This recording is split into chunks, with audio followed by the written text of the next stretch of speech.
It still stands as a symbol of resistance since apartheid, a sanctuary for activists and a safe haven for protesters. Devastating Soweto riots and their aftermath have shocked South Africans, black and white, fleeing from police brutality. In 1976, when Soweto erupted in student protests, the church played a pivotal role in the pushback. The Catholic Archbishop of South Africa's Johannesburg Archdiocese, Buti Tlhagale, was there at the time. It was like wildfire. When you have protests in one area of Soweto, it will simply break out at other parts, other schools in Soweto.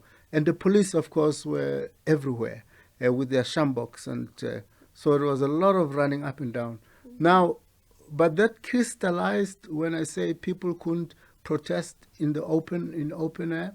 That crystallized into people moving into churches, and therefore there were specific dates on which people came together to protest, like June the 16th began then, and it became a tradition afterwards for people to gather during the time. Constance Mdluli, who attends that church to this day, remembers events like it was yesterday.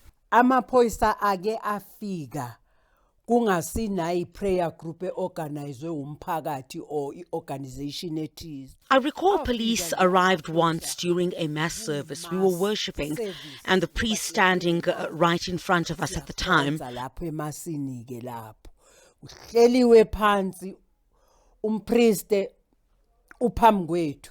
The police came in and asked us what we were doing, if we were having a meeting, and everyone jumped up because they would carry guns. Mayangena, ya.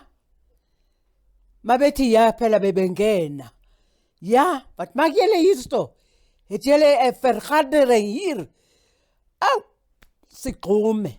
Angit phela bayiphethe ipa. The police would beat up anyone next to them, even the priest.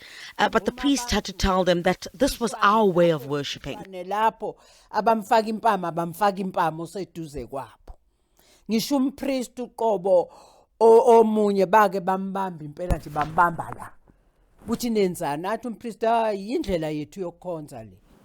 Today, the Regina Mundi Church remains an important symbol of the country's struggle for democracy. Its walls are adorned with murals depicting scenes from the liberation struggle, and its stained glass windows commemorate the lives of those lost in the struggle for freedom.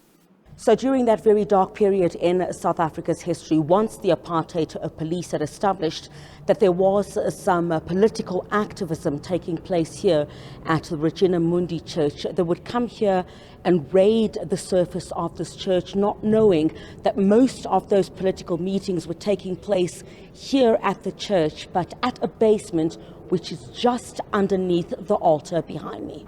The church has also become a popular tourist attraction, with visitors around the world coming to learn about its history and pay their respects to the heroes of the liberation struggle.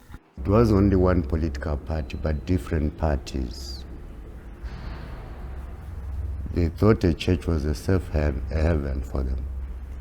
But later, when the police came to know about it, that's why they used to come and surround this church and tell the students with megaphones to disperse within some few minutes.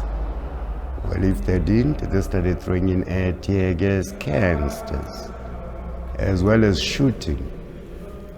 Now the problem was they did shoot from the outside, as well as from inside the church. The People's Cathedral, as they would call it, still standing in the promotion of social justice and human rights. Chriselda Lewis, SABC News in Soweto.